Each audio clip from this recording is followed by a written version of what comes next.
And we've all heard about the dot-com bubble, I assume. So it was when the internet got very exciting and very new and very popular, and those stocks rose very, very quickly and then crashed quite dramatically. This is currently a higher concentration than during the dot-com bubble. Welcome to the Get Rich Slow Club podcast. I'm Anna, I'm here with Tash, and we are talking about a question that gets asked all the time. Is there an AI bubble? Now, we've seen ChatGPT, self-driving cars, robots doing backflips. It's everywhere right now. So I'm very excited to dive deep on this topic. But before we do, is there a money win or money loss that you want to share? A little bit of both. I hit the limit on my Amex for the first time ever, which is a lot of money. I think my max Can you is share it's your like limit is? $15,000. Yeah, okay. Money win, maybe I'm starting a new business. So I spent like $9,000 on that. And then I also booked, I'm going to Vietnam next year with a few friends for another friend's wedding. So I booked all of our flights and hotel accommodation on my card, and they transfer me the money. So money win for points, money win for starting a new business, but also money loss hitting the 15K max. That's a lot of money to leave in 1 month. Yeah. I have the opposite, like money loss, I guess, situation is that when we debt recycled a few months ago, I needed to reduce my credit limit on my Amex.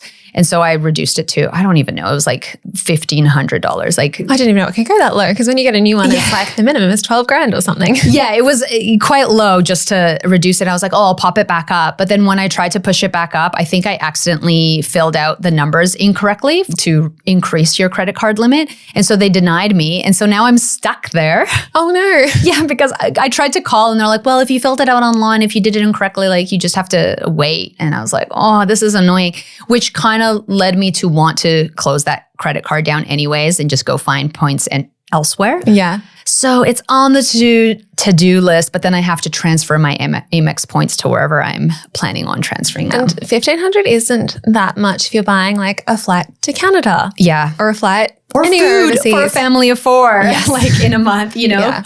Not saying that it's that much, but still, nonetheless, like you hit that limit right away. I was like, oh, now I'm stuck. I do get the whole thing around credit cards make it easier to spend money, because it is very, very, very quick that you like hit that limit, but it's good, I guess, to have the limit. Like $15,000 is a ridiculous amount of money to spend in a month, and it's not going to be a normal month, but yeah, it's pretty crazy how quickly you can that'll add up. I think the difference also is like if you're using any kind of debit card or technology for money, right? Like if you're not using cash, it's just easier to spend money because you're tapping regardless. So whether you're using a debit card or a credit card, this is where we always talk about being responsible with our money and with our, like what we're spending. So for me, it makes no difference if I have a credit card or a debit card. It's just that the disadvantage now is that I'm not getting points. And the fact that I liked using credit cards because then I would have money in my offset account for longer, reducing my home loan. I mean, it's not a lot, but when you are buying 4 tickets for Canada, like, It adds up. yeah, I'd rather have that on the credit card. You'd rather have the points. Yeah, for sure. So let's get into it. We're talking about AI today. How do you invest? Do you have it in your portfolio? Do you want to invest in one company? We're going to talk about all of this. And is there a bubble? And is there a bubble? Yes, that is the big question that we get asked all the time. I saw recently one of the CEOs or founders of an AI company kind of had this quote and said something around the AI companies are getting too big for the government to let them fail, which was the opinion of the big banks in America before the 2008 financial crisis. For sure. Well, this is one of those things that a lot of people are worried about, because if we're putting all this money into AI and they're propped up in a way where there's not a lot of policy in place, there's not a lot of regulation, and if in the case that something were to happen, there is regulation, but still they know that the government will bail them out no matter what bad decisions they make. The risk levels that they take are crazy. Yeah, this is where it goes back to that. I don't know if you've ever heard that saying where it says, our profit, your loss. So the companies are like, well, it's our profit. Like we make the money, but if it's a loss, then the taxpayers will bail us out. The government is going to bail us out. And that's what a lot of people are worried about with this AI bubble, because we've seen it in the GFC. Yes. If you want to be terrified, go read the Big Short book, because yeah, it kind of goes into all of this a bit more. But anyway, is there an AI bubble? Let's discuss. So let's look into some of the things that are happening in the space at the moment. I found this stat pretty crazy. ChatGPT has hundreds of millions of users, but only 5% of them actually pay for it. I thought this would be much higher. Like I personally pay for it. Do you pay for it? I do not pay for it. Oh, no way. Interesting. No way. Okay, yes. No way. Yeah. But it is one of those things where there's so much money that's been put into ChatGPT or these AI models, but they're not seeing as much of a return back. Yeah. I think of this with like Uber and Netflix and all the streaming services. They lose money for so long, and then all of a sudden they have to try and make their money back. Uber prices skyrocket, surge prices get ridiculous. There's ads on all your streaming platforms, or you have to pay like double the price to not have ads anymore. So I feel like AI and ChatGPT and stuff is kind of in that beginner stage where they're getting users at all costs and not making enough money yet. Yeah, because if you get addicted to AI, as a lot of us do, you know, it's helping you write emails or helping you write code, whatever it might be, or just getting information about the world, right? You're not going to articles and reading them anymore. You're getting it concise in a packaged kind of deal. Once you start relying on that, it's really hard to break back from that. And it's just easier once you're signed up to not have to change. Like, it's annoying to have to go and like cancel your Netflix and then re-sign up to another one. Like, often it's like, oh, well, what's the extra $10? I'll just end up staying because I want to watch my show that I'm halfway through the season. I don't want to switch in the middle. And I guess same with Uber. Once you get so used to using Uber, it's hard to be like, oh, I've got to trial DD again, but now DD is more expensive. And what are any of the other ones that are still around anymore? Like, oh no, I have to like get a taxi and wave it down and not be able to order it on my phone. So they get you really stuck and used to their products first. But that's what it is. It's the convenience, right? Like, we like the convenience, so we're willing to pay for it, whether it financially pay or pay with your data, because that's the other consideration around this stuff as well, is that we often give away all our data for getting things for free. Another possible issue with the AI stocks and companies at the moment is there is currently a chip bottleneck. AI needs these advanced chips that only 2 companies in the whole world can make, a company in Korea and one in Taiwan. TSMC is the main company in Taiwan, and they've said that moving its main chip factories out of Taiwan would be almost impossible. Yeah, so they kind of do the advanced semiconductor manufacturing, which is why they're really kind of important within the AI space. It is interesting because I just looked up TSMC, and this specific month, we're recording right now in November, they kind of, their profits dropped a little bit, but everyone's like, well, it's huge on demand, you know? NVIDIA and all these other companies are relying on these 2 companies in order to get their chips. So just because we see a bit of a dip doesn't mean that it's going to last. Yeah. And I think America is there was like the CHIPS Act or something like that, where they're trying to manufacture them in America, but they're still a few years behind. And there's also a few geopolitical concerns as well. Like, China has been talking about possibly invading Taiwan for a little while. A long time. So if that happens, that could be very problematic for the rest of the world in terms of their AI companies and these chips. Yeah. So what happens globally kind of affects every aspect of the AI bubble, right? Like, every company, because if you're relying on these 2 companies to produce and manufacture these items, how is that going to impact everyone else? Yeah. And when you think about diversification and risk in terms of business or investing, it's like putting all of your eggs into one little island and one tiny basket, unfortunately. So it's not diversified. So many things could go wrong. And we saw this with COVID, right? Like, we saw how difficult it was to manufacture and to ship things once COVID happened. So if we are seeing this again, this could be magnified in that space. Yes. So that company in Taiwan, they manufacture 80 to 90% of the global advanced chip outputs. Crazy. That's a huge amount. Yeah. Crazy. They've got such a good monopoly. Yeah. The US intelligence highlights that 2027 is a capability window for potential military action. That's pretty close. Yeah, we'll see. I feel like as though this has been a contentious kind of geopolitical struggle for very long. So yeah. I was watching a Four Corners episode last night on how America is using Australia to get ready for potential war in the South China Sea. Interesting watch if you're going to go watch that. But it's very about it's kind of about the Exmouth Army base, Learmonth, and how America's kind of preparing that, and Australia's developing it as well. There's another base in the Northern Territory. So maybe getting closer than we think. Not to scare anyone, but yeah. Well, the US has bases everywhere. It has the most bases than any other country in the world. So it's not surprising to hear these things. And, you know, what companies do in one country can impact the whole world. Mm-hmm. Especially when we're all reliant on the same company. Yes. Yeah, that's pretty crazy. We need to give them some advice about diversification, it seems. Yeah. And this actually brings us to the market concentration. So often you'll hear about the Magnificent Seven, which is NVIDIA, Microsoft, Meta, Apple, Alphabet, Amazon, Tesla. Like, all these 7 tech giants hold around 1/3 of the S&P 500. That's a huge amount. 1/3. These 7 companies have. And we've all heard about the dot-com bubble, I assume. So it was when the internet got very exciting and very new and very popular, and those stocks rose very, very quickly and then crashed quite dramatically. This is currently a higher concentration than during the dot-com bubble. Yeah. And it's hard to kind of imagine a world without these companies. And I think that was the kind of similar takeaway around the dot-com bubble. Like if you look at the list of those companies that were listed, I feel like you recognize one or two. Like so many of them have just completely disappeared. And it's hard to imagine that, but that could potentially happen. There does seem to be some similarities to the dot-com bubble in terms of big hype and investor FOMO. Like there's a lot of FOMO, not just in those top 7 companies in the S&P 500. There's FOMO in the housing market. There's FOMO in gold and crypto. Like it's kind of going around at the moment, which is not a good outlook long term because it isn't sustainable. Yeah, there are some infrastructure building considerations that kind of need to happen. If we look back at the dot-com bubble, they had fiber optics and cables. Now we're looking at GPUs and data centers.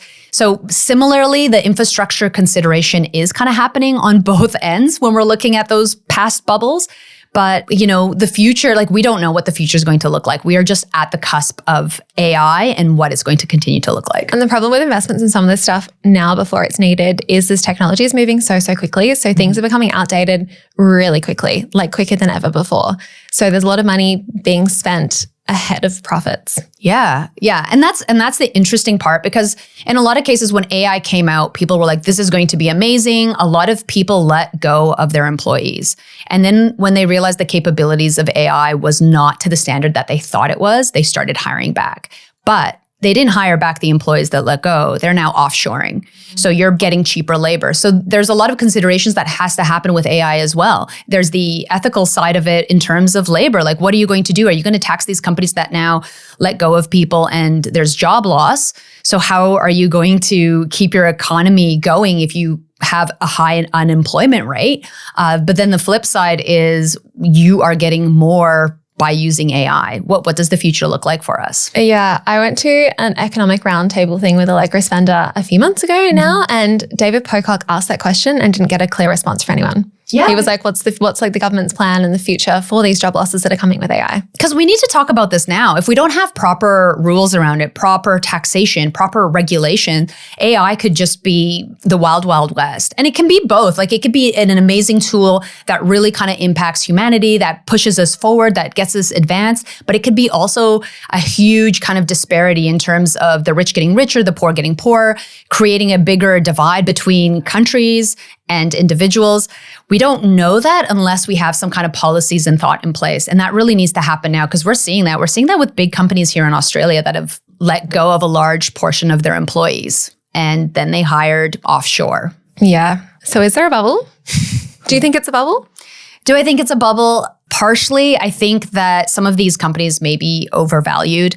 Their revenue is maybe not as high as they anticipated. They're spending a lot of money. It's having a huge impact on the environmental side of things. We haven't even discussed that, but there's a lot of considerations there. It takes up a lot of energy, a lot of water. Often they're putting some of these data centers in dry areas or in lower socioeconomic areas. So it's not impacting people who are of higher socioeconomic standings. It might not impact them, but then are we going to have a big disparity between individuals? That's the part that I'm kind of concerned about. And unless we get at the forefront of regulating some of these things, it's going to be too late. We're already seeing it with people taking AI and maybe potentially taking their own lives, or giving biased advice, or how it's kind of being used in specific countries in terms of communicating the idea that they want. So I think it's a tool that is definitely being used. Is it a bubble? I don't know, but I think that there's a lot that needs to be considered. Yeah.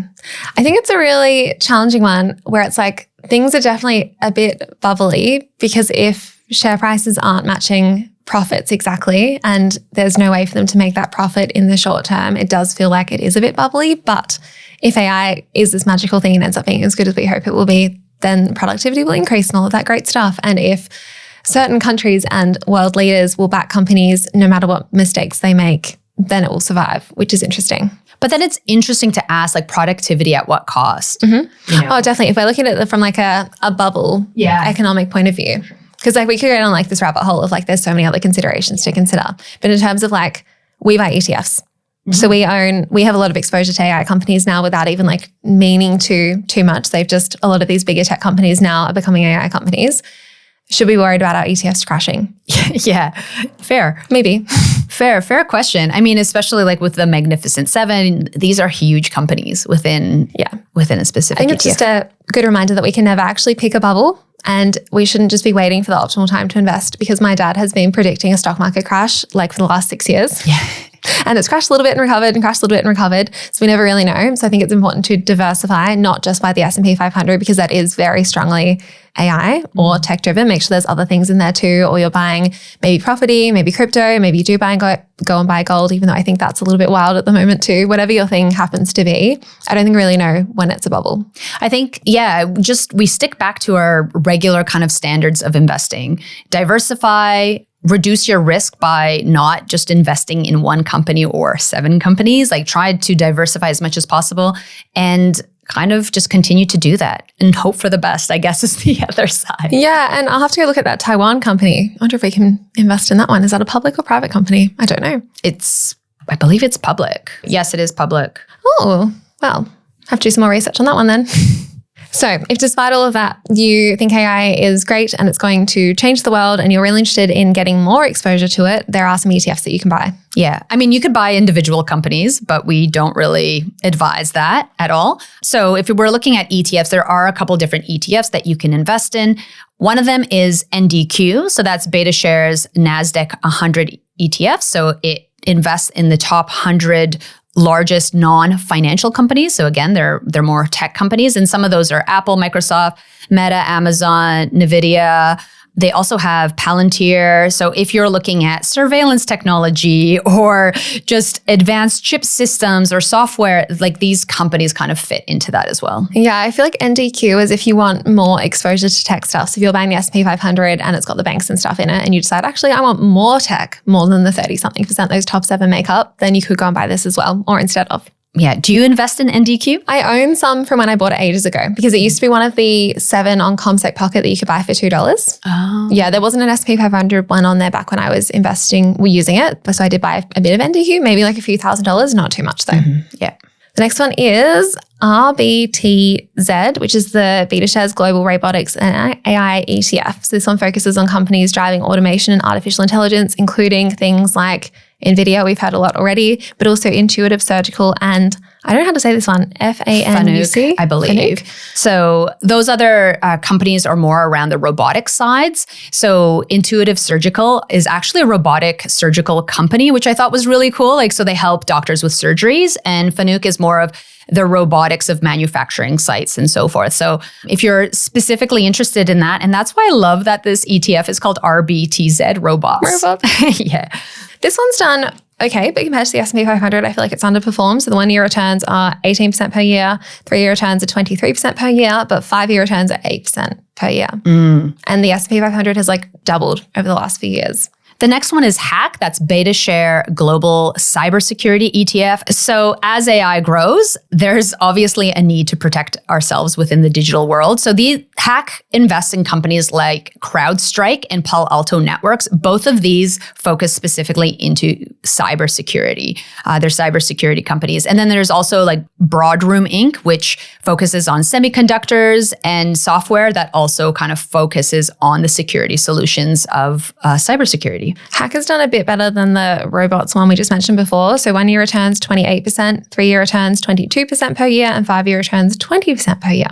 The next one on the list is VGS, Vanguard MSCI International Shares ETF. So this is often known as a broad global diversified ETF, and it includes many companies that are involved in AI. We've included these ones because, a lot of the biggest ETFs already have exposure to companies that are AI focused at the moment, just because they are the biggest companies in the world. Yeah. And so if you're already holding some of these companies, do you want to double down and buy them again? Maybe. Like maybe you want to have extra exposure in terms of some of these AI companies, or maybe you're just happy. You're like, I've got the S&P 500. I've got all these companies. I've got a lot of exposure. Yeah. I've already got 30-something% exposure. Yeah. I'm all good. Yeah, especially the Magnificent Seven. Yes. Do I need more Magnificent Sevens? No, I don't. Or yes, I do. Buy the robots one or the hack one? No, I don't. I feel like already my portfolio has so many of these tech companies in them. And although I do feel like so much of the future is tech focused, like I've worked in tech, my partner works in tech, like it is the future. It is what we use all the time. I don't feel like I need to double down on it. No. That's how I feel. What about you? I agree. And I sometimes find these thematic ones seem like a fun idea. Like I bought one of the crypto one that did absolutely terribly because it was companies involved in kind of crypto and that kind of stuff. But yeah, I just feel like you're paying really high fees for someone to go and pick other companies that might do well in that space when often just buying the index and owning a lot of companies anyway seems to win out. Yeah, it's hard, right? Because within this space, those companies often are like big companies already. Yeah. So I don't feel like I need to double down. Whereas some of the thematics where I think is focused in somewhere that I feel very connected to, that might be smaller companies, I'm willing to invest in them. But that's just a personal choice, right? Yeah. So it's kind of important to look at the fees, have a long-term perspective. That overlap thing we talked about so much. Currency risk, we didn't actually talk about, but often some of these international ETFs are unhedged that you might potentially be looking at. So it's just something to keep in mind with the fluctuating US or Australian dollar. And then the other thing is dividends and growth. A lot of these tech companies don't pay out dividends quite a bit. They're more growth focused. So if that's something that's part of your investing strategy, that's just something to think about as well. So in conclusion, maybe it's bubble, maybe it's not. Sorry, we can't tell you, but make sure you are diversified and ready in case something does happen, if the market does crash. So all the usual things apply. Make sure you have your emergency fund, make sure you have enough cash for shorter term goals, and make sure you're not overly invested into just one country or one industry. Thanks for listening. Okay, bye. Bye. Thanks so much for joining us. If you found this episode helpful, please rate us 5 stars, write a review, or share with a friend. If you're new to investing, make sure to listen to our first 10 episodes. Follow us at Get Rich Slow Club or Tash at Tash Invests or me at Anna Christina. The Get Rich Slow Club podcast is a collaboration between Tash Etchman from Tash Invest and Anna Christina from Perla. Knowledge is power, especially when it comes to investing. So make sure you check out our financial services guides and read the product disclosure statement and target market determination for any investments you're considering. See our show notes for more info. Any advice is general and does not consider your financial situation, needs, or objectives, so consider whether it's appropriate for you. This show was brought to you by Natasha Etchman, who is an authorized representative 1299881 of Guideway Financial Services, AFSL 420367, and Perla, who is an authorized representative 1281540 of Sanlam Private Wealth, AFSL 337927. The Get Rich Slow Club acknowledges the traditional custodians of the land we record on. From coast to coast, across land, waters, and communities, we pay our respects to elders past, present, and emerging.